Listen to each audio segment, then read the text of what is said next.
Kansas City, Missouri is at the top of a list no city wants to be on. We have the largest homeless population per capita than any other city in America. The city officials have an aggressive plan to change that. They say it's about more than getting people off the streets. They're giving KMBC 9 exclusive access to places across Kansas City many of us never even knew existed. Outreach walking in. Living outside is dangerous, and I don't know of a way to make it nice or safe or fun. Outreach. It's not a place many of us would call home, but for many living in this encampment, Outreach, anyone home? that's just what this is. Maybe hold back a little on it. Nick Allen is a street outreach coordinator for the city of Kansas City, Missouri.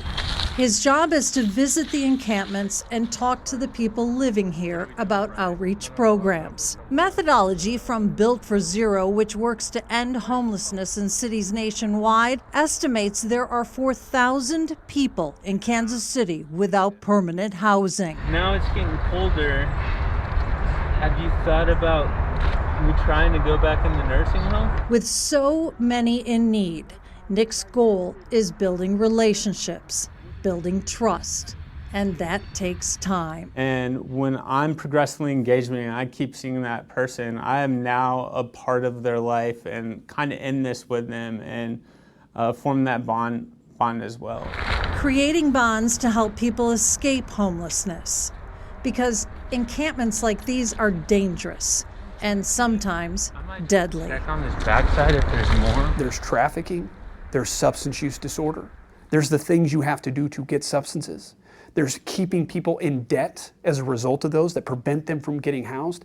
And you're talking about folks in survival mode. The city's goal to get more of the unhoused community off the streets and into safe shelters. Kansas City, Missouri once had just 360 low-barrier emergency beds available. Now there are 930. Low-barrier shelters are a crucial part of the plan because they allow people to come in without being sober, having to attend church, or proof of employment. We believe housing is amazing, but housing with health care is the way to actually address chronic homelessness. I'm glad I found you.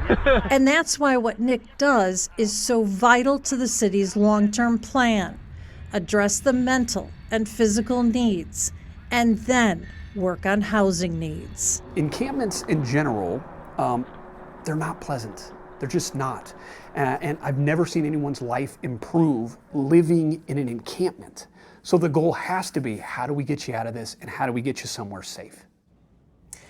There are federal funding changes coming, most likely not until 2027, but those changes could force 838 individuals and 578 families out of their federally funded housing.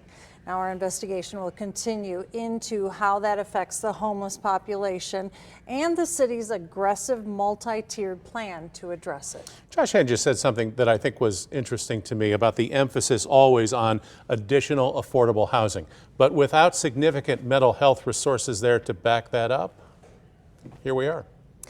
Well, the way they have it structured with the outreach programs and the nonprofits that they work with, they have to identify what the problem is with the person who is not in a home. Exactly. And they treat that, and then they can find the housing. But they have to have that temporary place, that shelter for them to go. They got to check that box first. Got to check that exactly. box first. Great piece. Yeah, thank you.